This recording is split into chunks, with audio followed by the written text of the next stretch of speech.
And so in my dream, I'm in this room. I know it to be my aunt, my great grandma's house. That's where all my aunts were living at the time. And my aunt comes out of this doorway where everyone come from the rooms are at. And I look at her, I'm like, Aunt Sarah? And she looks at me and she goes, EJ, no pain, no meds. And I'm in shock. So she comes up to me, she sits at this bar table. I wake up. I see a text message from my dad and it says, now. Open it up. He says, your aunt just passed away. And now I'm thinking of all the blasphemous things I would say that Andrea would tell me not to. Me flipping off the sky, F this, F that. God can't be real. Blasphemous things about Christ. And I'm thinking about my whole life and how I denied God. And then I say, God's real. And I don't know what to do with that. And I don't know how to answer for anything that I've done.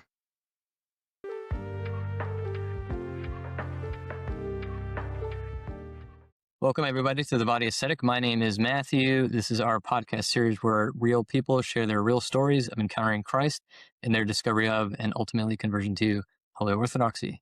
Our guest today here is Brother Elijah, who was not so long ago newly illumined, right? I mean, it was a couple months ago, maybe? Last October. Oh, last October. Okay, so it's been a few months. Yeah. Elijah's been gracious enough to come on the show and to share his testimony of his journey to Christ and his church. So Elijah, go ahead, introduce yourself, tell us a little bit about your background, and we'll get into your discovery of the church. Perfect. So my name's Elijah. Grew up originally in California, moved out to Tennessee 4.5 years ago with my wife. Was raised Roman Catholic in name, not really practicing too much, went for mass here and there for Easter or for Christmas. Someone died or a wedding. And really didn't know much about God. Didn't know who real Jesus was. I didn't understand the divinity of Christ. I just knew God has a son and he came to earth and he got crucified. But from there, not much. I didn't grow up in a religious household. Grew up Catholic, but not practicing. Went to mass here and there, and didn't have a foundation of who God was, who Jesus was, and didn't really question much of that. Was the faith in your family, was it more like a cultural thing? 100% a cultural thing. Being Mexican and then saying, well, you're Catholic. My mom had gone through her, sacraments and, I guess in a sense wanted to impart that into us. My dad grew up actually really deep in the Catholic Church when he was a kid, and through his later years in, I think, middle school and I think a little bit in high school. But because I have family that is, I had family that was Catholic clergy and actually had done a lot within the community around where I lived in Southern California. So my grandma was really deep into the faith, and all my aunts, all her sisters. But everyone outside of my dad's side really was, again, just Catholic by name, by culture, and that's just what we do.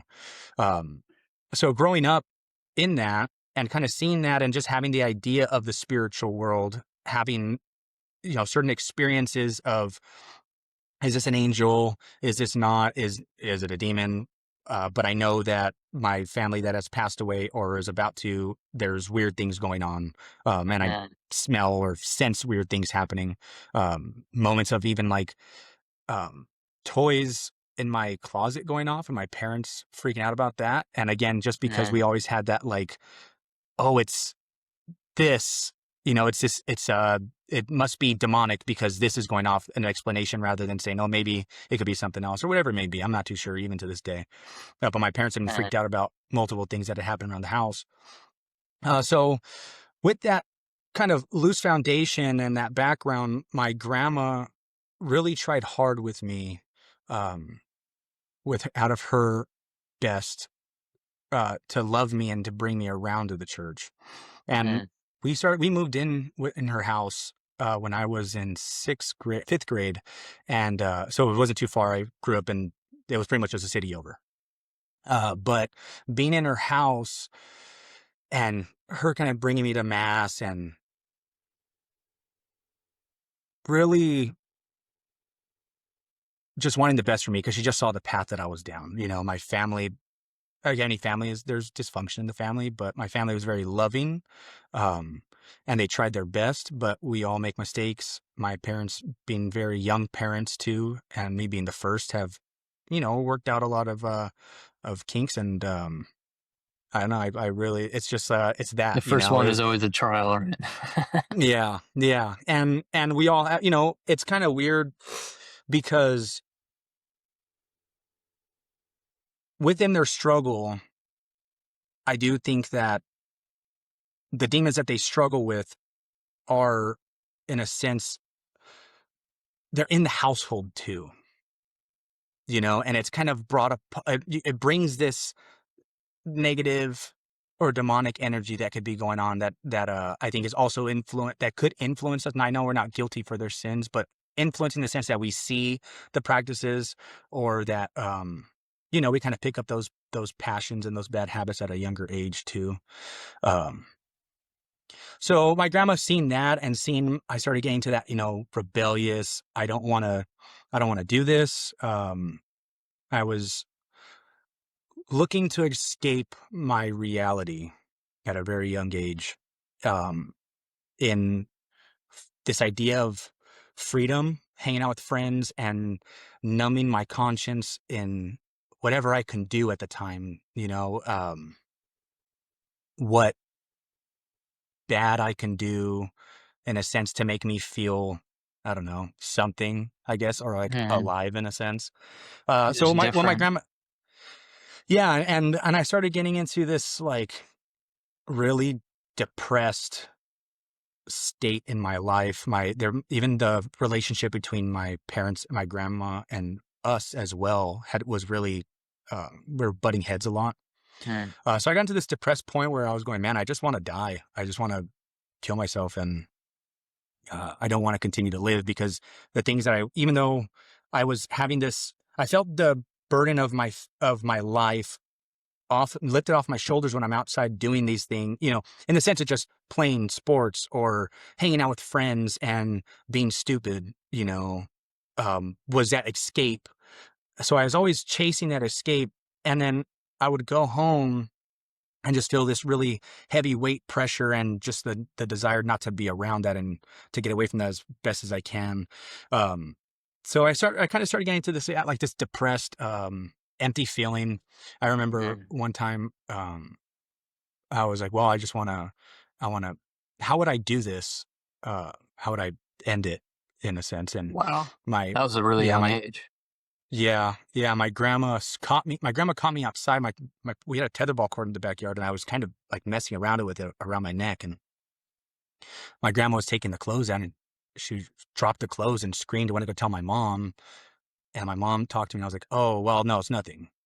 And I didn't really want Mm. to talk about it, because I didn't want to be a burden either on my parents, because I know that, they're dealing with many things, and I have two sisters too. So I just felt like I didn't want to be a burden in those instances. So, but it's because I didn't have a value. I didn't understand the value of my life. Mm. I didn't have this understanding of, I am loved, and that I do have a greater purpose in union with God. So I just had this nihilistic view of nothing really matters, and why am I here? And this struggle that I'm feeling makes no sense. And everything that I'm seeing at home to what I'm dealing, I moved schools, I was moving schools, and I was kind of getting picked on and stuff like that. And I see that, and I go, well, there's nothing for me other than trying to run away from it. And how long am I really going to be able to do that? So my grandma ended up Would kind you of say, sorry to interrupt, would you say that like you didn't know how to understand the spiritual experiences that you were encountering in terms of like the environment of the home, and then also these specific events that were happening, and so you yeah. didn't really know, you're too young and obviously ill equipped to deal with it, so that you were seeking ways to kind of avoid it in a sense, or run from it, like you said. I think I didn't know how to deal with it. I didn't know the why to what was happening.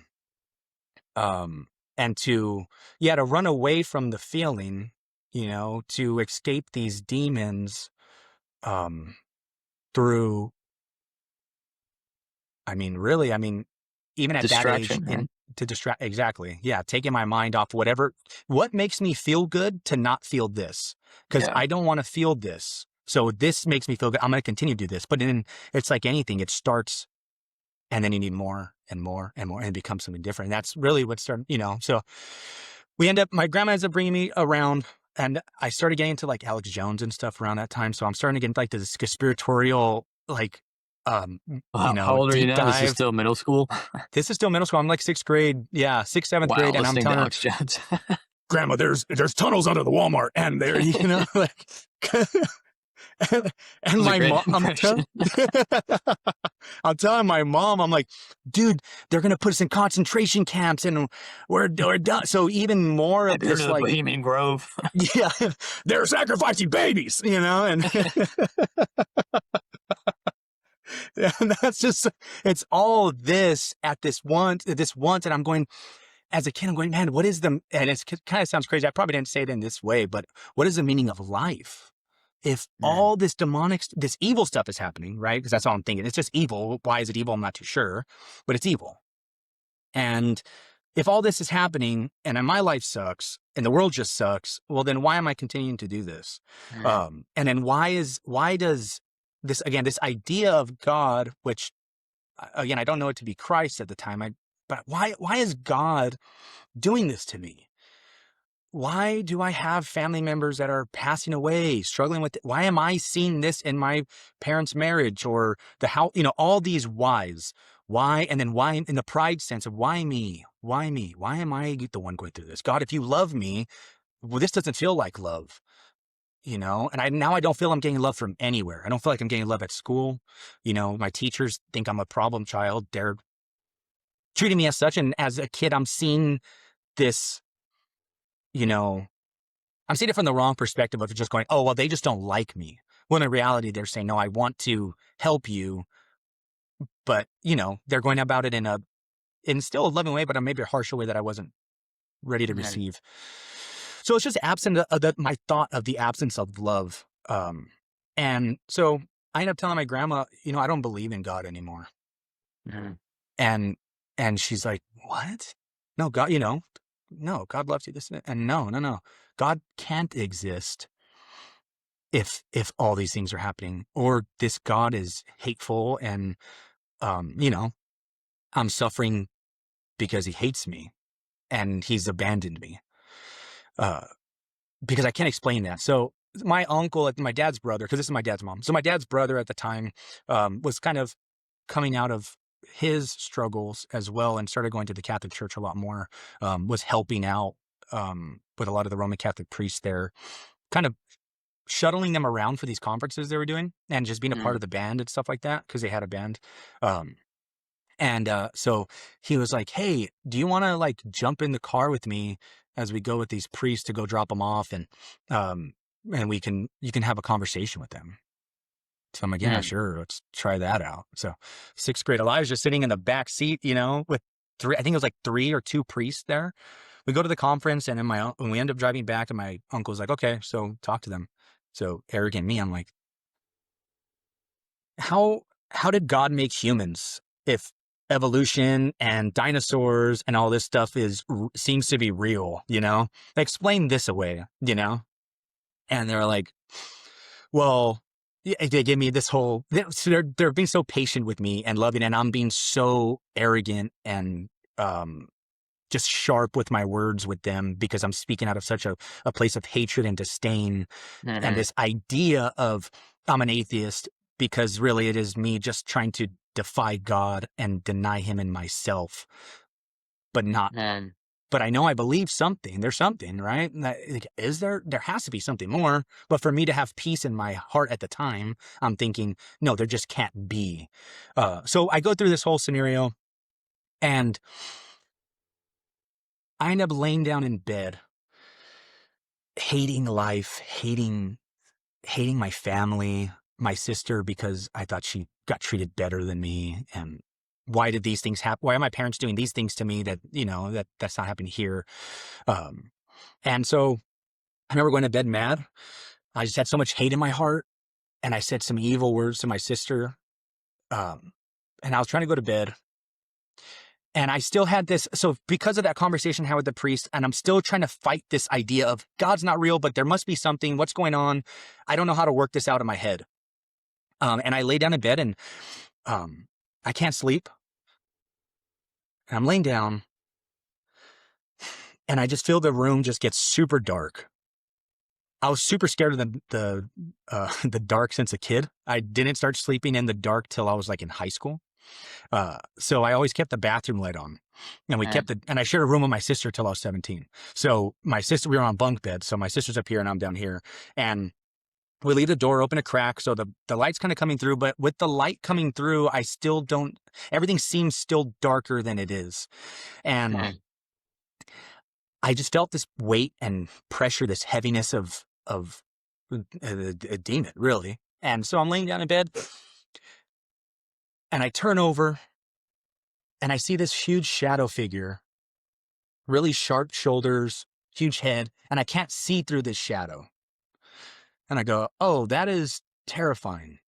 And I don't know how to explain this in my head. And I don't know who to go to because I am already denying God.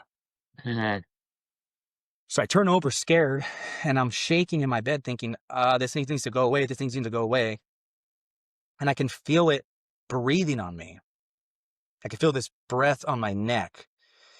And I put the blankets over my head and I'm leaned over to the side and I'm trying to ignore it. I close my eyes and in my imagination really, I think through my news is the demon showing himself in my imagination. So I can see him in my eyes closed and I can't escape it. So I can't escape it looking at him and I can't escape it with my eyes closed. So I still see this thing and I can hear it breathing. I can see it in my eyes and I can see it looking at me and smiling. So I'm holding my blanket and then it sounds crazy, but I feel it grab me and turn me onto my back. So now I'm laying there with my eyes open and I know this thing just turned me over. And then I'm screaming for my family to wake up. My sister being in the room doesn't wake up. My parents in the wall over and my baby sister, that's an infant at the time, not waking up. I'm slamming my bed with the wood. I'm hitting it. No one's waking up. My parents left like a little plastic, like I guess statue, I guess I would say, of Saint Joseph, the Theotokos and Christ on top of the TV. So I remember looking at it and praying, God help me. I wait there. Things kind of stop. It gets to this eerie silence. I jump up out of bed because I'm ready to just go run to my parents' room. I grab the door. I open the door. My mom's on the other side of the door. What happened? Finally, after all the noise I'm making, until I say that prayer, oh, well, there we go. And man, I went a complete opposite way. I said, I don't want to think demons are real. So therefore, if I believe that there is a God, I have to believe in demons. If I don't believe in the demons, then therefore there can't be a God. So for me, instead of facing it and saying, no, Christ helped me and had the mercy on me to still be there for me, I just denied it all to not want to deal with it. Yeah. And so that kind of goes through a lot of my life where from 6th grade on till high school, God can't be real because demons can't be real because I don't know how to explain this fear and what I experienced. I mean, even to the point where we had shoes fly off of our shoe rack. And I could just say, nope, that's nothing. Actually, that's explainable. So I wanted to get into this like, no, this is explainable. There has to be a science. So now I'm clinging to science to be my God. Yeah, but science. There's the Earth's axis. Yeah. The asteroid must have hit the other side of the planet and like knocked the Earth, Yeah, dude. So then, come high school, I end up, I was always like friends with every group of people, because I think I can relate to a lot of people in different ways because I'm just like a misfit myself. And so life is still pretty tough. I mean, there's a lot of struggle still that's going on within the house. We're out of my grandma's house now. Um, there's a lot of struggle, a lot of hurt, a lot of um, yeah, a lot of my family, a lot within my parents. Um, and so now I have all these friends. I end up getting, I get into sports. I was been in sports since I was a kid, but get into water polo in high school, and I make some friends with some dude um, that he was very heady, smart guy, so would say the world, and he would tell me too the same thing. I don't let my parents cross me because I told my mom cross him. He's like, "You believe in God?" No, of course I don't believe in God. Now no, I don't believe in God. No, no, me neither. I don't even let my parents cross me when I leave the house. You know, because that's like I don't know. I mean, I didn't have Orthodox parents, but my mom and my grandma, they, do the cross over your forehead when you leave. Oh, God bless you. Yeah. And so I started getting really just like, oh, stop that. Because now I'm saying, oh, well, I see these friends doing these things, Hmm. without knowing. I want to, of course, I want to be smart, of course, if the smart guy is doing this and I'm not smart because I'm just not. And then if they're doing that, I should be doing that. Uh, and this is really where like a lot of the passions just kind of ramp up in my life, as a middle schooler, I started smoking weed in 8th grade. Um, because well, California, first of all, right? It's everywhere. Mm. And two, everyone's trying to escape. Everyone and I think that's not just like my location. It's a world thing, but growing up in LA, it is tough. There's a Yeah, I lot mean, of LA just a is a lot of like particularly dark place. Yeah. any major city. Yeah. So yeah, I just wanted, now I fell in love with that. Now that's my identity, being a pothead. That is Mm. my escape to make me feel good. Now this is, oh, whatever's going on at home, I don't care. I'm high. Oh, I'm having a good time. Mm. I'm with my friends. I'm out. It doesn't even matter. Um, so going into my freshman year, that's what I'm doing, and now I'm playing sports and for the school. So there feels like kind of like that purpose there. But now it's the young dude stuff. It's the it's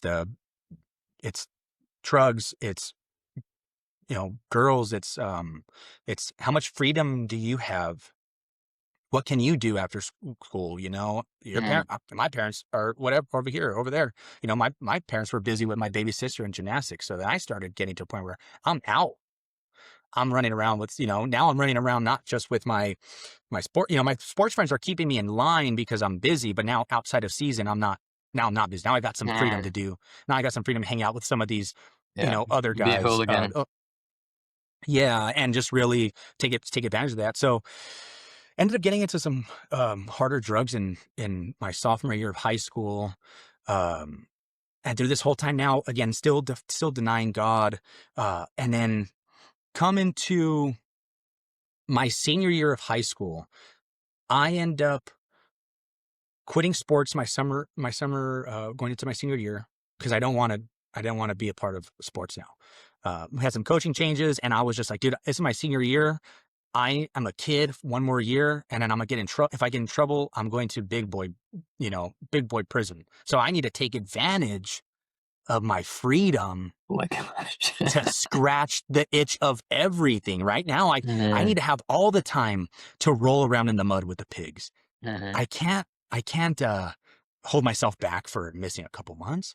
So it ends up being that. I end up hanging out with like these like, yeah, like these like hooligan like skater guys too. We're all into like underground rap music at the time. So where we were smoking a bunch of weed and then they start bringing in, I'm already doing other hardcore drugs at the time, rarely, but I'm doing them. I'm not afraid to say, no.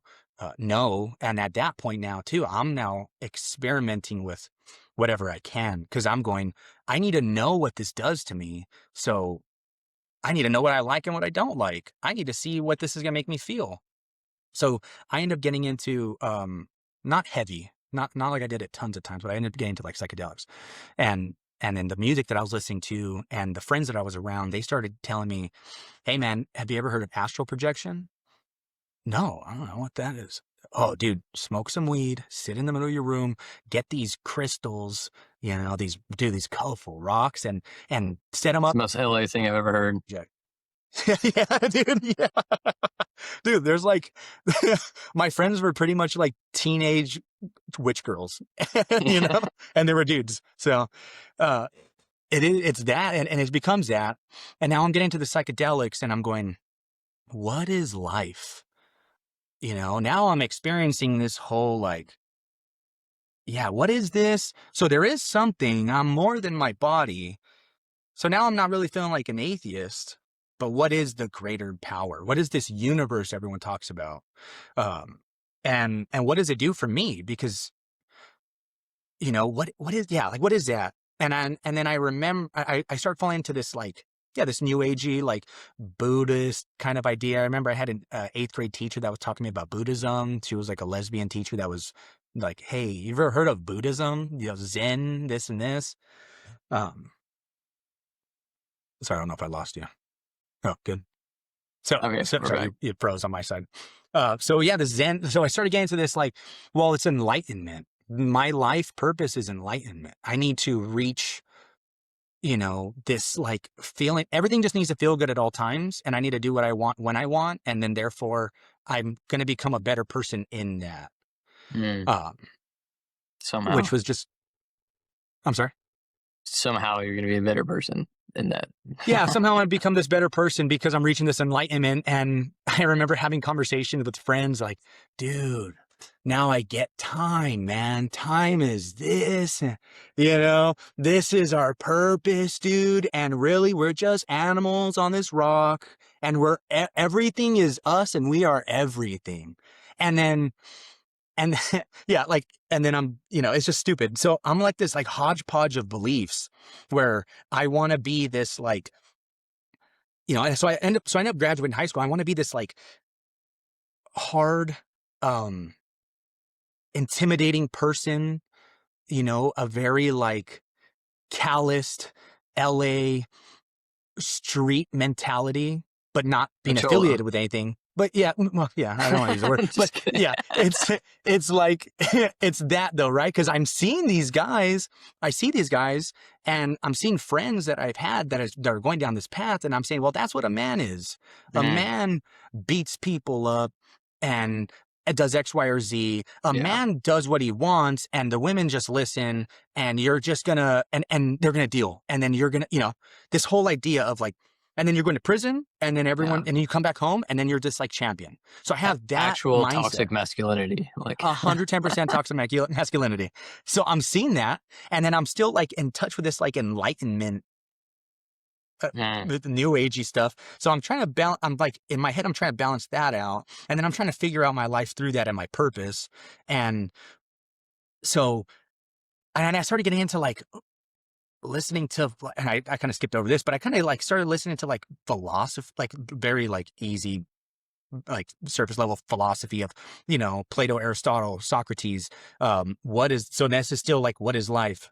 And as a kid, I always thought there's a purpose. What's my purpose? And I don't know if that was just my influence of my parents telling me your name Elijah and there's a reason why we named you that. So this whole like pride thing too. So I end up trying to balance all that out, still doing everything that I can and just all the passions, everything. I don't know how to tell. I don't know. I don't want to get into like any crazy detail, but just everything and anything that I can do and really just abusing substances in any which way. And, um, I end up falling into this like crazy anxiety induced life where I couldn't even leave the house now. I quit my job. I'm scared of everything. Um, a lot of obsessive thoughts. And I can't explain the obsessive thoughts at that moment. I just know I'm having a panic attack. My heart's jumping up my chest, and now my body's buzzing, and I don't know what to do. And at that same time, I'm doing a lot of um I'm doing a lot of cocaine, doing a bunch of drugs. I'm snorting drugs as often as I can, at work or not at work, to drinking a bunch of caffeine and going to the gym and thinking, well, why am I feeling like this? I'm taking in, 900 milligrams of caffeine and then doing a bunch of drugs. That's probably not going to really work out. And so it gets to a point where I'm just kind of dealing with that. And I'm back at that same question of what is the purpose of all this and what's happening? Um, and then I'm working through that. I end up coming across, so outside of not having a job, I come across, Jordan Peterson, like I've heard a lot of on your podcast about a lot of the people. Um, So I Jordan Peterson comes on and he's, clean your room and you need to be a band. And so Dude, I, your I, impressions are on point. so I hear about that and I go, oh, I need to, cause I'm on a bad sleeping schedule. My life's just kind of all a mess now at this point. And I go, okay, so I need to clean my room first, which I didn't really realize, like that's also me inside, but I'm not putting the two and two together. And then I'm saying, okay, so then what does a man do? How does a man work? And then I stopped doing these drugs because then I'm not really around everybody. Now I'm just kind of stuck in my room and freaked out about everything. Um, so now I'm on this whole other path of going, okay, so this is what it is. It's this Jordan Peterson, idea and mentality in 2016 of this is how I need to do these things and get to where I want to be.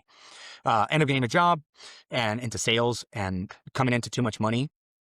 And then I kind of revert back to everything of just, well, now I feel better because now I'm not just in my room thinking and freaking out. Now I'm having a lot more money, and now this false sense of confidence and pride because of what my money, that I can now do whatever I want on a different level to when I was a kid because I didn't have the funds to do that. Now I can. So now it just becomes even more intense.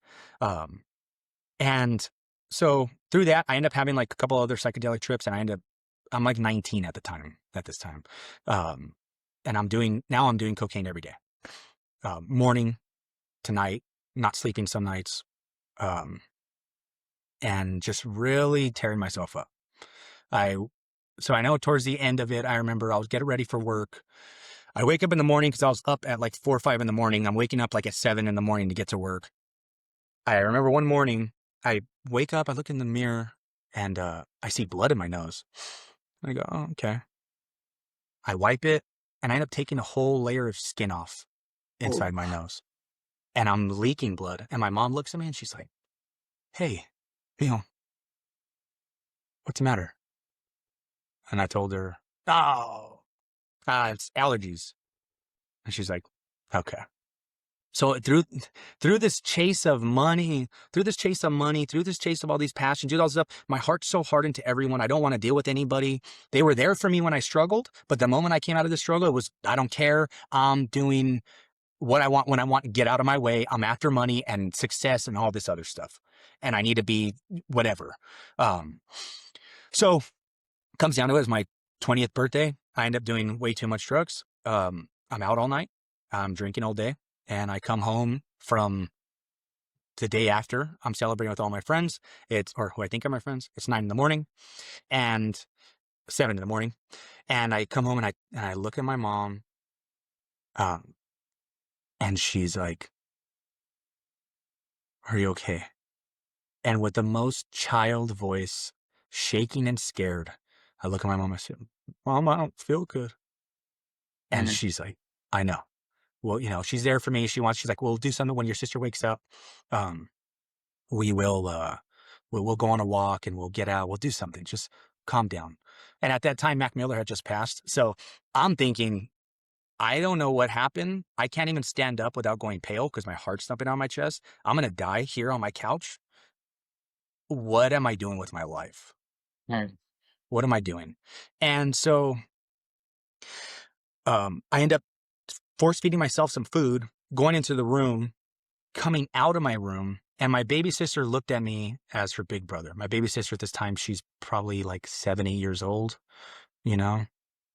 She looks at me as this titan, and I open the door and I projectile vomit everywhere on the floor, in front of my mom, in front of my sister. They're right by me. My mom holds my sister back. And I throw up I'm about to clean it. I'm like, Mom, I run into the tub. I'm throwing up in the tub. I'm like, Mom, I'm sorry. I'm sorry. And I'm going to clean it up. She's like, go to your room. Go to sleep. Don't worry about it. I'll take care of it. So through that, my mom had so much grace and mercy on me. And then through that, then I realized, what am I doing? Who are these people I'm hanging out with? I can't keep doing this. I'm done. I'm done. I need to get my life ahead of me. My life's ahead of me. What's going to happen? I'm going to be 20. I was turning 20 years old. In 10 years, what is my life going to look like? So that's when I started kind of thinking a little past, seeing a little past my nose. And that's where the questions all really started compiling on. I'm still smoking weed, but I'm California sober now. Now I'm not really doing anything too hard. I'm kind of just smoking weed. I'm barely drinking because I drank too much that night. And, I had this terrible come down experience that I'm laying in bed, sweating, shaking, saying I'm never doing this again. So around that time, I ended up getting into construction. And it's still that mindset of, hey, we're chasing money, we're chasing success. I'm doing all the hours that I can, and I'm being this hard. Now I'm still having that, toxic masculinity. I'm this tough man I don't have no feelings. I don't have no emotions, blah, blah, blah. End up meeting my wife, Andrea, or I should say, coming back in contact in different ways. So we went to high school together, and she didn't want to deal with me because I was just an arrogant prick, And so we end up getting back in contact. We start talking about like my job and buying a truck and just all this life stuff. And so I end up hitting her up on her birthday, and she talks to me about going, yeah, we should meet up. We're going to meet up for her birthday, go watch a movie. And we end up going on a date, all that stuff. But through her, she saw me at my worst time in the 1918, in the gym. She was talking about praying for me. Oh, I'm gonna pray for you. You don't look like yourself. I gained a bunch of weight. I'm all shaggy. And she's like, you don't look like, are you okay? So I'm venting to her about all that. So then we meet back up, and she's like, whoa, you look like completely different now. Cause now I got a good job, all this stuff. I feel this whole like confidence and pride. And it's funny because through that, we're talking about dating with a purpose. I want to date with a purpose. I want to, get married. I want to have children. I want to build this future in this life. And she grew up with a Catholic background too. And she's telling me, well, I want our kids to go to church. I want our kids to grow up with these morals and values that I grew up with that are in God. And I'm like, oh, that's cool. But, like, I'm not doing it. And she's going, well, you have to. You're the dad. You're going to be the dad. You need to lead the family. And I'm going, no, those morals and stuff, they're for you. I don't really know what's after this, but I'll worry about it later. I'm 20 years old. So can I ask, at this point, like the spiritual experiences you had when you were young, do you remember them, or did you kind of like compartmentalize them still, like you haven't really dealt with it yet? Don't want to deal with them yet. No. Don't want to deal with them because that's scary. And why do I want to be scared? Because I'm still just wanting to have fun and live for the now. And I'm a man. I'm hard. I'm a man. I'm hard. I don't have no feelings. I'm not going to cry, what, I'm never going to wash a dish because you're a woman. That's the like whole mentality.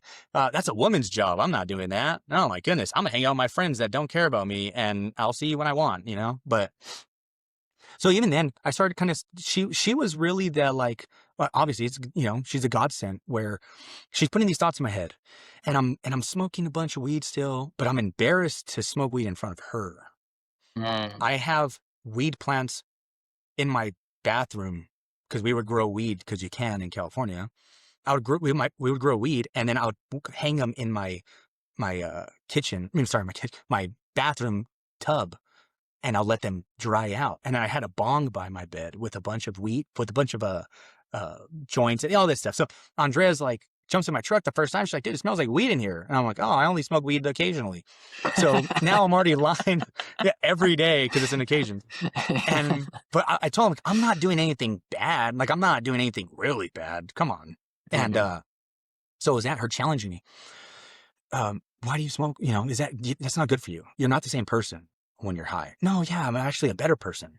So she starts kind of like deconstructing these thoughts, of like the morality to like putting it in my face, what are you doing, to how much I'm drinking. And she's like, this is your life. Like, this is all you're going to do. Like, I love you because you have this, she says, she sees this potential in me.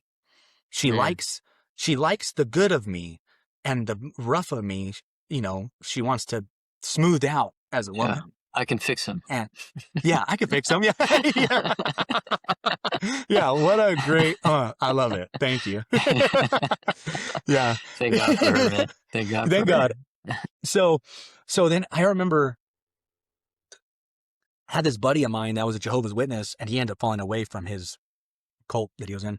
And because he's living very secular as well. And so we always had these conversations outside, these deep I'm having all these thoughts, we're having this conversation. I'm like, oh man, dude, I don't care. Like we're talking about God. I don't care. No, I got my money's good, this and this, but some things just, I never feel balanced. I can have my money right and my job feels good, but maybe emotionally I feel this, or maybe my household is still struggling with this, whatever. I still feel empty. And there's always this missing piece in my life through this all. And one day, I start asking those questions again, right? Like, what? We're both outside drinking. Like, why are we doing this? What is this whole purpose? Again, this constant thought has been in my head since a kid is, what is my purpose on earth? Because if I'm here for a reason and God has brought me through all this, or I should say, not at that time, but I made it through all this. Why am I here for this? What's my reasoning? Um, and I always had this thought, which is pretty stupid, that I was going to be a martyr for something, but it was always for something that was like, um, ideologically, Yeah, worldly. what I stood for, I'm going to die for, whatever that is. I'm willing to die for what I believe in, but I don't know what is But exactly that what I entails. believe in. Yeah. I want to die for something. Let me die, dude. Well, So, I mean, you had that fire. You just, didn't have the context for, yeah, I'm right. just a loose cannon. And so, Andrea's loving me through all my struggles. And so then it comes down to a point where I didn't tell Andrea at this time, but I'm kind of getting softened to the idea. Hmm. So I go, I remember I was sitting outside with my buddy and we're drinking. And I told him, man, everything in my life feels good. I got all the things that I need. Everything feels balanced. But I feel like I'm missing something. He looks at me, he's like, what are you missing? What are you feeling? What are you talking about? I said, I think I'm missing God. Like, there's just emptiness that I think I need to get in touch with, like, my faith. And he looks at me like, bro, Who's this guy? I have never heard that from you. He's like, so what do you mean? So now he's interested. What are you talking about? Mm-hmm. So whatever, we talk about that. And then I kind of just let that pass. So I had these fleeting thoughts. So now I'm not really smoking weed because I'm embarrassed in front of Andrea, but I'm really drinking still and all that stuff. So I'm doing the life. Fast forward to 2021. So at that point, I'm, I don't know, what is that, 22, 23? No, I'm not really good at math. So my aunt starts, she has cancer. So she's kind of dealing with cancer. And now she's starting to she's at home with hospice. And they're saying she's on her way. She's on her way to pass away. So she asked for me. I go visit her. I talked to her, and she was the reason why I actually came to Nashville, because by God's grace through her, she's here overhearing me talk to my cousin, and I'm saying, yeah, I want to go visit Dallas, and I want to go visit Nashville. But I only have like a 3-day weekend, so I don't want to do Nashville because I want to see more of Nashville. Hmm. And because Andrea and I are into country music at this time, because she got me into country music because I was listening to just ghetto bug rap music the whole time. And so my aunt kind of is like laying down, kind of in and out of sleep. She opens her eyes, looks at me, and she's like, she calls me EJ. My family calls me EJ, and she goes, EJ, you should go to Nashville. And I was like, but why? Like, I don't have enough time. She's like, doesn't matter how much time you have, go and do. Like, just go and do it to say you've seen it, pretty much. Hmm. Don't let the time pass, don't put it off. And so I go, okay, I'm gonna set that up. So this is like end of June. I end up seeing her again Prior to my grandma, my cousins are giving me a call saying, "Hey, she's gonna pass away any minute. You should come and see her, or any day, I should say. So you should come and see her." Okay, so I come see her. She's not in good shape. I'm there. She's not really talking at this point. She's just kind of not really in and out of consciousness in a sense, I guess. She's just not there no more mentally, but physically, obviously, she is, and spiritually. And so I go home. I go to sleep, and this goes back to where I always had these like weird dreams as a kid that I paid too much mind to. And so in my dream, I'm in this room. I know it to be my aunt, my great grandma's house. That's where all my aunts were living at the time. And they have this tabletop that I'm sitting on. That's like it's like a kind of like a grayish, whitish bar table. They have French doors on this side, and through the French doors is this golden hue. And you know how you can see like dust through your windows if the sun's going through? It's that, but it's shining gold. And my aunt comes out of this doorway where everyone come from the rooms are at. And I look at her, I'm like, "Aunt Sarah?" And she looks at me and she goes, "EJ, no pain, no meds." And I'm in shock. And I go, "Whoa." So she comes up to me. She sits at this bar table. I wake up. I look at my phone as like, the first thing most people do, and wake up, check your phone. I check my phone. I see a text message from my dad, and it says, "Now." Open it up. He says, "Your aunt just passed away." Whoa. So now this circles back to everything for me. I'm laying down in bed,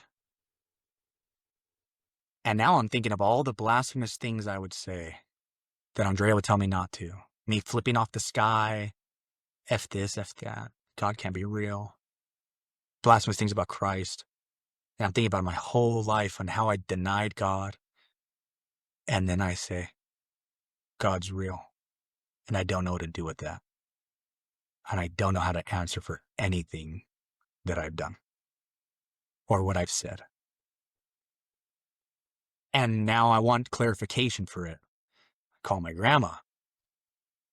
"Hey, Grandma, this is what happened." Because again, my grandma's this still spiritual, like minded Mexican lady. And she's like, "That's crazy. You just described the house before you were born to a T." I go, "Oh my goodness. Okay. I'm not like, this is real."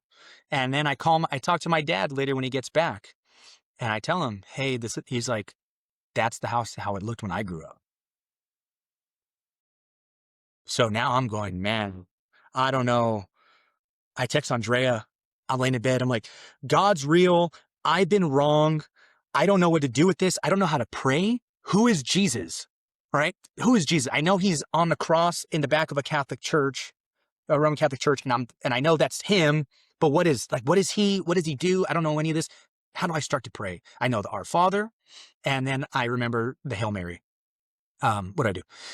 So we end up coming, and it stops there in the funniest way. Now instead of me, I'm not looking to go to a church. I'm not looking to go back to the Roman Catholic Church. I'm not looking to do any of these things, but I'm looking to just say, I have a relationship with God because I love him. He loves me, and he's real. Now, what am I going to do with this?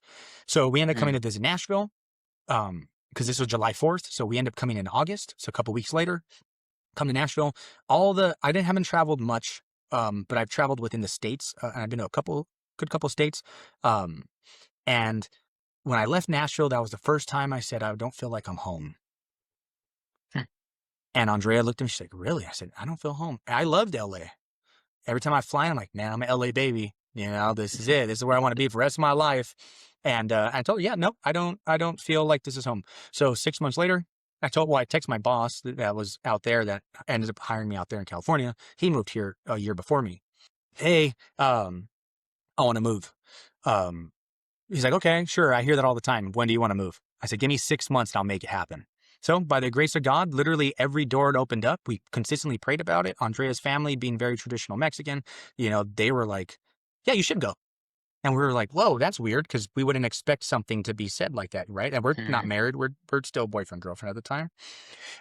So we end up moving out to Tennessee. And I told her the first thing we need to do is find a church. That's it. But not Catholic. I want to go to a Christian church, because that was my mentality. There's a Catholic church and there's a Christian church. So I got to go to the Christian church.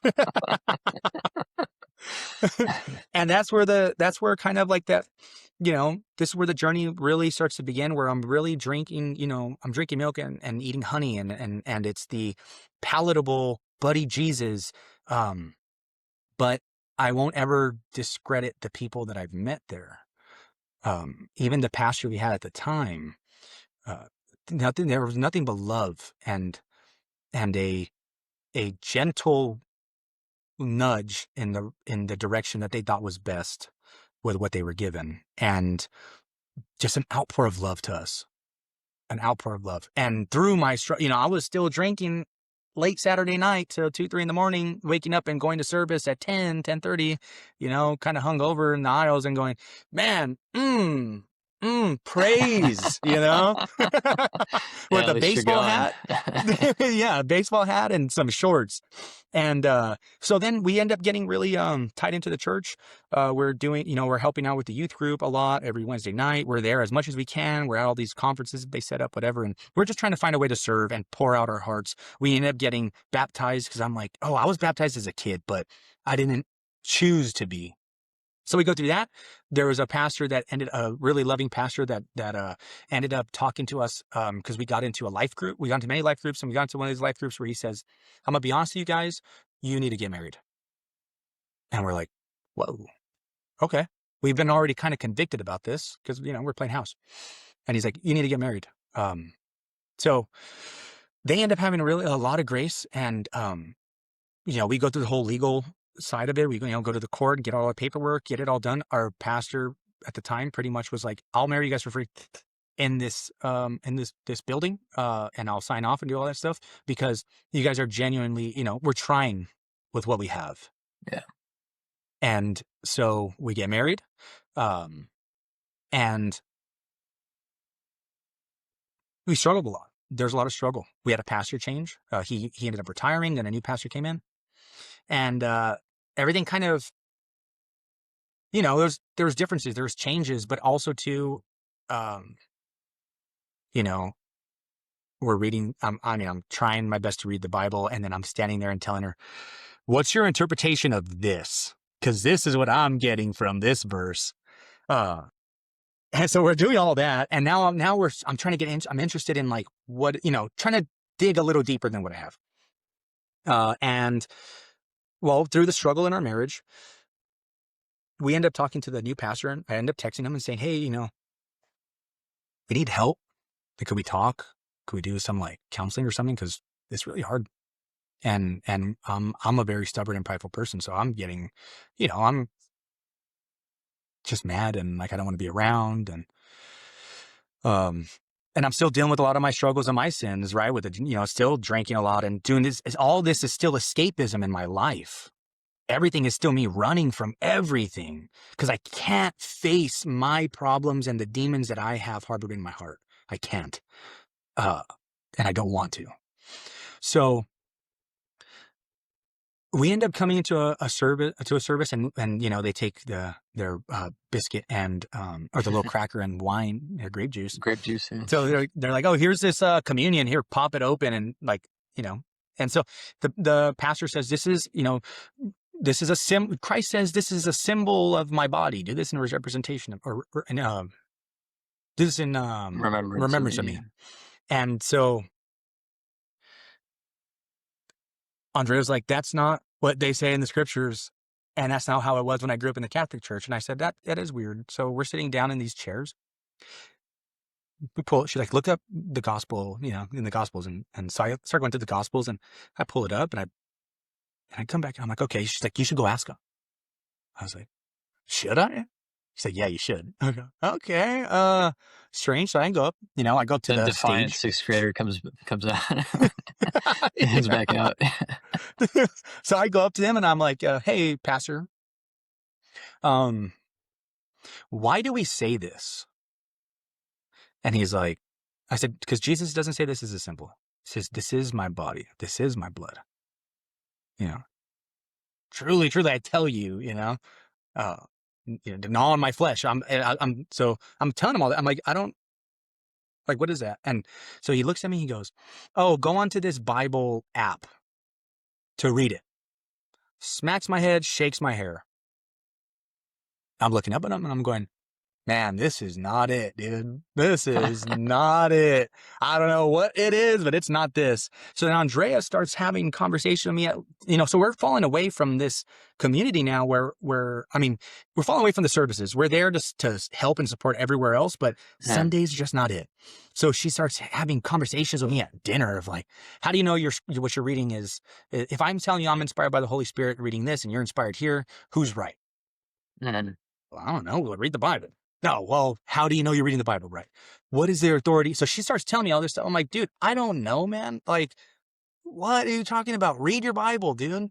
And so we end up getting to a point where we end up going back to California, hanging out, and then coming back from a visit and not going to the church anymore. Pretty much telling everybody, the student pastor leader too, like, hey, I'm not going to be here no more. We're going to go to another church. So we were talking about going back to the Catholic Church, because now I have this desire for um, reverence. I have a desire for truth, but I don't know where to start with that. But all I know is the Catholic Church. So she ends up coming across Andrew Wilson, and she's like, have you heard of the Orthodox Church? I said, nah. So just like that. yeah, just like that. Nah. No. And that's it. Brain on nothing. Nothing's going on up here. And so she was like, oh, well, they say they're the true church too, but this is like around the Roman Catholic and the Orthodox, they were one. And she's kind of giving me this little rundown. I'm like, oh, okay, cool. Sure.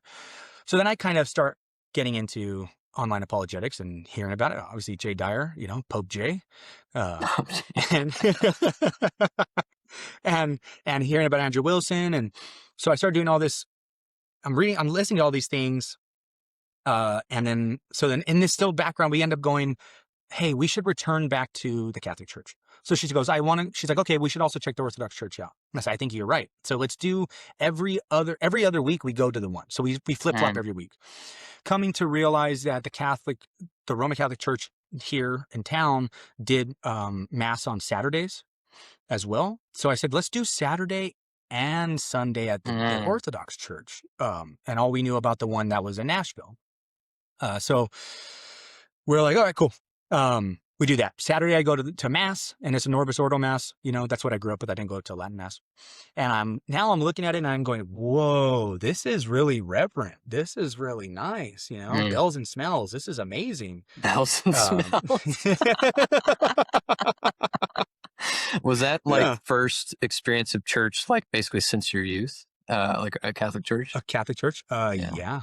Yep. And so I'm like in awe, because I'm going, this is the church of like my ancestors. This is what's been, this is me. Cause I was baptized Roman Catholic. This is what I've been missing out on. So this whole like return to Rome kind of feeling of going like, oh yeah, this is amazing. And then we go to the Orthodox Church the next day. So we didn't know about Orthros. I didn't know what Orthros was. Because it's a Greek church. And so I'm like, we'll just show up at 10. We'll check it out. So we sit there, or we walk in. And I mean, ornate, right? Beautiful. The frescoes all on the wall. All these icons were just amazing. And they had that big, chandelier. And so then, I'm watching, and I'm going, man, this is like similar to the Catholic Church, but not exactly, right? Like I can keep up with some prayers. I'm going, oh, I know that prayer. Oh, I know this prayer. I know that they cross themselves wrong. So I just got to cross myself wrong. Right. And then Andre and I just kind of like in awe, but also intimidated. And then, Father Jared ends up talking about, after this service, coffee hour, come talk. Let's, get a piece of blessed bread and say hi and let's talk. I don't get the blessed bread. Andre and I, we look at each other, we go, you ready to leave? Yup. Head out. Get into the car. What do you think? Beautiful. Amazing. It's like Catholic, but Greek. And I go, so then what's really the difference? Nah, not going to do it. So I was baptized Catholic, wasn't anything else other than, I wasn't done any of my other quote unquote sacraments. Um, And so now I'm back in, now I'm back in the Roman Catholic Church. I'm well, so does going, that mean you did do confirmations? didn't do confirmation, they never did communion, their communion. So Okay. I never participated in any of that stuff. Hmm. So now I have this desire to take a part of what I think to be the communion. Now I'm having this whole like, now I get into I start reading the Catholic catechism, the Roman Catholic catechism.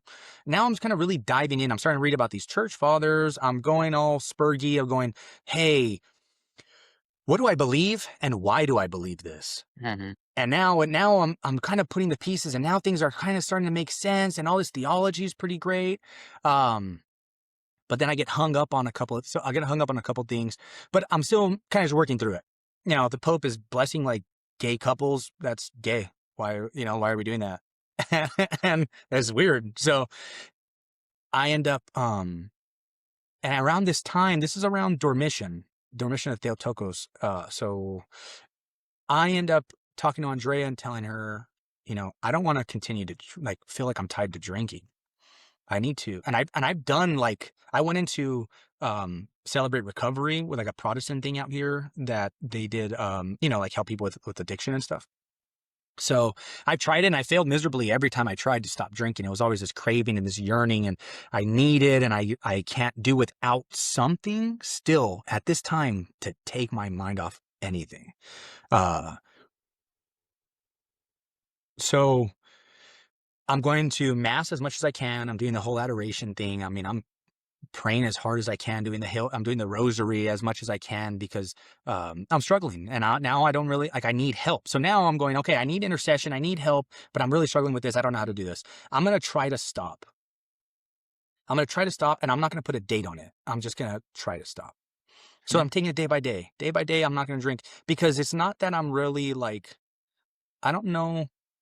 I don't know how much is a physical addiction or if it really is just like a spiritual and a mental struggle to desire those things. Not something like I was never really, because it's not like I drank every day. I drank most days, but I didn't drink in the mornings, I should say. I didn't wake up and need to function with alcohol, but I needed it at night because I needed to sleep to clear my mind. I needed to feel happy, all that stuff. So I end up slowly but surely, getting through the week, getting through the 2 weeks, 3 weeks, whatever it may be. And it ends up becoming a goal. I say, no, 40 days, because I knew Lent. We did Lent as a kid, even though we didn't go to church. We still did the Roman Catholic Lent, and I ate filet-o-fish on Fridays. I'm gonna give up drinking for 40 days. Um, and so it was the biggest struggle. Andrea ended up going back to visit California, and I prayed so hard because the spiritual warfare that I was going through and the temptation to drink and the desire to drink, it was so hard. I couldn't even keep alcohol in my house because I wanted it. I couldn't be around it. I couldn't go see things. I couldn't go see someone drink because I would want it. And now I'm dealing with all my feelings. Now all my feelings are coming around. Now I'm sad again, and now I'm going, man, I Mm. suck. And why does And you life said feel Andrea so? is in California, so you're by yourself right I'm now. by myself, and Yeah. I'm probably maybe like 3-4 weeks in or so. I'm gonna say like yeah, somewhere around that time. And so Dormition was coming around, and I was gonna go to the mass for it. And I remember laying on my couch and crying, and I'm listening to I'm crying and just praying the Hail Marys and asking God for to help me. I'm asking the Theotokos for intercession, Virgin Mary for intercession, and I'm just weeping on my sofa because I can't do. And I say, I can't do this. I can't. I need help. Um, and by the grace of God, I went through 40 days without drinking, and from then on, it became when I want to, I will, but I won't do too much because I don't need to. So God has really taken that thorn out of my side and has really had the grace to help me overcome that. Uh, but so through that, I'm going to OCIA now because now the new year starts for preparing for baptism in the Roman Catholic Church. Next thing I know, I start. It was around my birthday, and I get into I'm reading the Catholic Catechism, and they're going, "Oh, Muslims and Jews worship the same God as us." I'm like, "Whoa, dude, no, that doesn't make sense." But I'm trying to, you have to believe it if you want to be Catholic.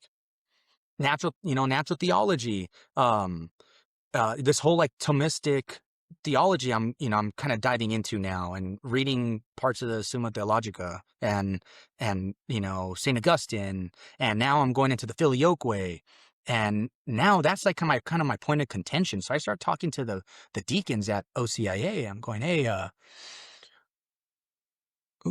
explain to me the Holy Spirit and the Trinity." He goes, "Well, the Holy Spirit is the love that God the Father has with God the Son." And I go, "Well, that's not a person. That doesn't make sense." "Oh, oh, yeah. If you had to take communion and you were in Russia per se, and you didn't have, you didn't have a Catholic church around you, you can go and take communion from the Orthodox because they have valid sacraments. So why are we okay with that? Why are we okay with saying that they have, like, it doesn't make sense to me." So now I'm trying to wrap my head around it. I'm going, this doesn't make sense. These things don't make sense. The Pope is doing gay stuff.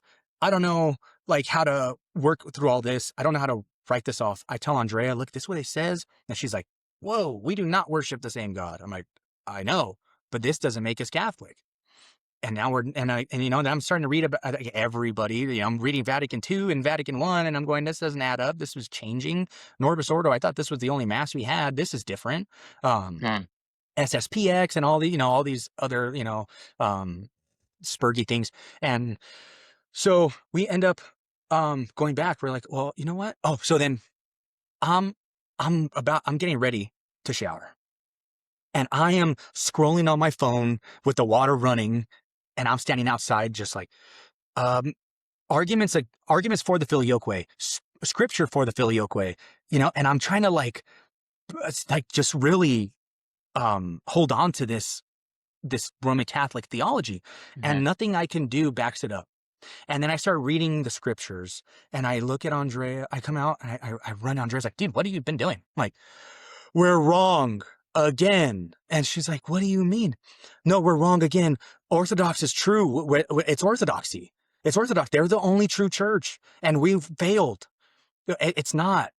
It's not this." And so she's like, "Okay, why?" And we go through. So then we end up visiting we end up visiting St. Ignatius that weekend, and then we end up hearing about St. Peter's, and it's so funny because so they're in the middle of the country. And I'm hearing Russian church. I'm thinking, dude, we're going to stick out like sore thumbs. We're two Mexicans going into the countryside of a Russian church. I don't know how we're going to fly under the radar because I don't want to be called out. I'm scared of like even this. So we go, Father Christopher looks around the nave and he goes, "Anybody new here?" Boom. Yeah. And Andrea and I were like, "Oh man, yeah." So that started the journey of going, "No, this is true. I have this desire to participate in the Eucharist. I want to be in communion with God, and I want to be in His true church because I want to love God with all of me." And my whole life before that moment has been whatever I want to do in a defiance of God. And God's grace and mercy has poured over me and nourished me and sustained me, even when I've been this terrible son and feeding the pigs with everything. How can I not give my all to Him?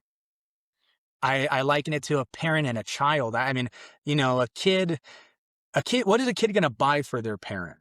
Nothing that their parent can't get for himself. But when a kid draws like a note or like writes something really heartfelt and it's spelled wrong and it's just not perfect, but the heart behind it and he gives it, that's Mm. how I feel to myself. I'm going to the King of Kings and the Lord of Lords, to the creator of the universe and of everything. what can I give but myself? Because I cannot give anything that he doesn't have. So I need to give my heart, and I need to give all of me, because I should not be here if it wasn't for him. And that's what started that whole, pouring into the Orthodox Church and doing as much as I can, and becoming, so we're going through, we become catechumens 6 months into visiting. And so this is around what, 2024. So we become catechumens on, in Lent, St. John Climacus Sunday. And this goes into the reality of spiritual warfare and facing seeing the demons for what they are my whole life, everything I've been trying to run away from. We become catechumens, and we said a prayer partially wrong when we're to denounce the devil. Hmm. I think we said it one time. I don't think we said it 3 times. We messed up. Something had happened. I forget exactly. And after that moment, I remember standing back in the nave and looking at the icon of Christ. And in my head was the first little gizmo that I'd like ever really paid attention to and noticed. It said, "You said that wrong. This is not going to work. You did it wrong. You Hmm. didn't do it right." And I'm standing there going, "Oh no, what happened? What's going on?" And I'm like, I don't know how to really ignore it, And again, this goes back to these obsessive compulsions that I've had prior to, even years ago when I was a kid, or outside of high school. And I'm going, "Oh no, what are these thoughts? What are these things? I don't know how to handle this." And I ended up talking to Andrea after service. I go, "Hey, um, this was my thought. What'd you think? Like, this is what was kind of going on in my head." And she's like, "That's crazy, because I literally had that same thought." Oh, damn. Whoa. So I start having random panic attacks now.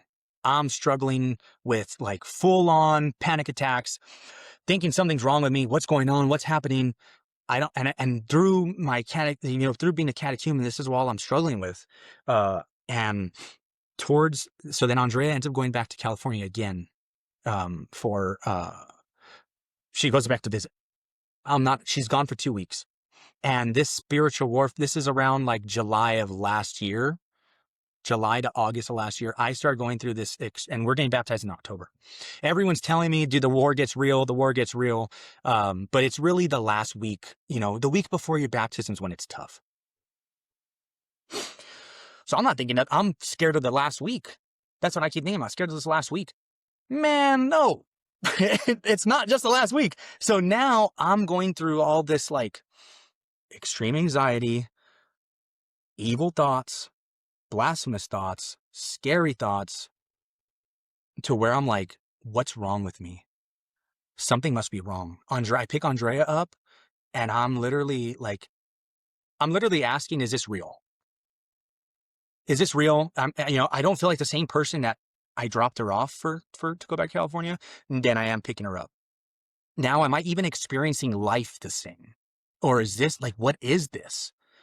And now and through this, she comes back and she's like, "What are you talking about?" Like, I'm kind of hesitant to tell her everything, because I'm like, dude, what if I'm losing my mind? Mm. Um, the friend of mine that I tell you about, that was the atheist, he got really deep into psychedelic drugs and ended up becoming schizophrenic. Mm. So one of the last conversations I had with him, he said, "You have it too. This is going to happen to you. This is going to happen to you." And Oh, I'm like, that's well, freaky. no, granted, like, I mean, I don't know why I would believe that, because, he's schizophrenic. So why am I taking that to Well, heart? when you don't have the grounding, yeah, Yeah. you can be like, oh And shit. so now this is a couple of weeks. So I'm working through this right prior to baptism. I'm talking to Father Christopher about it. I'm like, I don't know. I keep telling Andrea, like, I feel like I should go to like a crazy home or something, because now the demons are now using my imagination once again, to where I never really talked about this, actually. So kind of strange to talk about, but like, I know something's not in front of me. I know what I see, but I would think, what if you saw this? Well, what if it's there, but it's not there? And now in my imagination, I don't really see it. If this doesn't make sense, let me ask me some questions so I can explain a little more. But like, I don't know, nothing's there on this counter. But what if there was? That's scary. Would I be crazy if that was there? Yeah. Uh-oh. What if I'm crazy? No way. And so then I would go, well, what? And then I'm imagining if something was there. I know it's not because I can't physically see it, nor am I mistaking something to be there that's not. But now I'm hyper focused and hyper fixated on everything. What if this is there? What if that's there? No, that's not there. What if I'm losing my mind? Am I experiencing life as I should? What is going on? Am I in reality? What am I? Is this reality real? How do I explain that this reality is real? Because I know it is, but what if it's not? So it's always these what ifs. What if, what if, what if, what if? And this thought NATO of, oh, what if none of these things make sense? Okay, so now I'm going, okay, I'm going to have to check myself in somewhere. I should jump on SSRIs. I should do something because I don't know what to do, you know? And, well, you know, Father Christopher pretty much says, hey, you're freaking yourself out. You need to pray. And you know, he gives me this whole rundown of like, oh, but he's trying not to, I like to think, I don't know if it's, I don't think he's trying to scare me in this. And I'm telling him like, I'm scared of these demons. He's like, but demons are going to do what they do. I'm like, don't focus on that. But all I'm doing is focusing on that. I remember, I mean, there's like evil thoughts that are literally like getting yelled in my head. And I'm like, why am I thinking that? Why would I think that? Something's wrong with me. And then come to Versus find like out, these are entities outside of me that are, you know, saying these things in my ear. yeah. And thinking, going like, oh, not understanding that like God is allowing these things because I'm like a very prideful person and he's allowing me to come to terms to going saying, you just need to rely on me. And this book right here, Unseen Warfare. Sorry. Yeah, we can see I it. don't know how to do that. Yeah, sorry. And so that book was actually really big. I started reading it prior to my baptism, and then that's when everything started making sense. Oh, this is spiritual warfare. Oh, this isn't me. It's easy to blame yourself and think, now I'm realizing like, oh, this is like, and this is where it comes into play of like orthodoxy and my worldview. Because I'm going to the services. I'm going to services as much as I can. You know, I'm desiring the Eucharist. I'm reading as much as I can. I'm getting to the theology, and I know it's real, but I don't understand. This goes back to that whole spiritual thing. You know, as a kid of going, I denied all this spiritual stuff, and now it's happening. And now, how am I grasping it? Now I go, oh, I have to go turn to Christ. So that now, you know, I forget what Saint talks about, the devil teaching him to pray. And I'm going, oh, this is it. And even when it's a struggle, even when it's, you know, so then I struggle. And I struggled prior to baptism. And the moment we jumped in that water, everything felt great. I had this like complete crazy experience of just a weight lifted off my chest and feeling good, but chasing a feeling still, right? Now I'm still feeling like, oh, I'm illumined. This is amazing. The next day I take communion and I feel this difference inside of me. And I'm asking Andrea and she's like, no, you're just really like hyper fixated on your feelings. I didn't really feel nothing. I'm going, oh, that's weird. I feel something. So now I'm in this like ultra high state of feeling all this immense grace. And then I'm thinking that all these thoughts are going to be gone. All these things I'm struggling with are going to be gone. It's going to be fixed because I'm baptized now. And that was not the case. So I felt the pulling back of grace. Yeah. And then I realized it is this fight. It is this battle for, you know, for your soul. So through that, and after being baptized and participating in the mysteries, God has had mercy on me and now I know I'm learning the way to combat the warfare. And then after that last week, after that first week of baptism, then it started clicking, started reading a couple other books, talking to Father Christopher, and also too, just like the state of my being was different. Yeah, like I said, you know, just being filled with the Holy Spirit through the mysteries, you know, and baptism and chrismation, and then going and saying, okay, now I know how to battle this. Because, you know, when I got made a catechumen, I'm there shaky kneed, wanting to pass out when these prayers are done over me, because I'm thinking there's demons inside of me that I haven't been been good with that I've been harboring in, you know? Mm. But now God's working in me and outwardly. Now I'm realizing, okay, this is how. So through all that, and then through everything that the church offers, not just theologically, but I started, reading more of the saints and learning that life and seeing more, talking to more people of the like the lifestyle and seeing that and going, that's what orthodoxy is. Everyone talks about like acquiring that in your heart. And then now I can see the world I see the world for what it is, because at first my whole worldview went like, here's your life, and I'm going to flip it and shake it upside down as God did, and then reorient it to what it is slowly but surely. I'm not there yet, and God, maybe I'll never be there. God willing, we'll see. But that of the preparation leading up to then making all the worldview. So now when I see things happening in life, when I look back at my life, when I look back at everything, it was never that God was not there. It is Nathaniel under the fig tree, you know. I was there with you under the fig tree. I was, my Lord and my God, that's what it feels like. Oh, now I can look back at everything in my life, and every time I thought you weren't there, you were there the whole time and had mercy on me the whole time and got me to this. And wherever my life ends up leading, may it be blessed, because now I know that God is with me and closer to me than my own breath.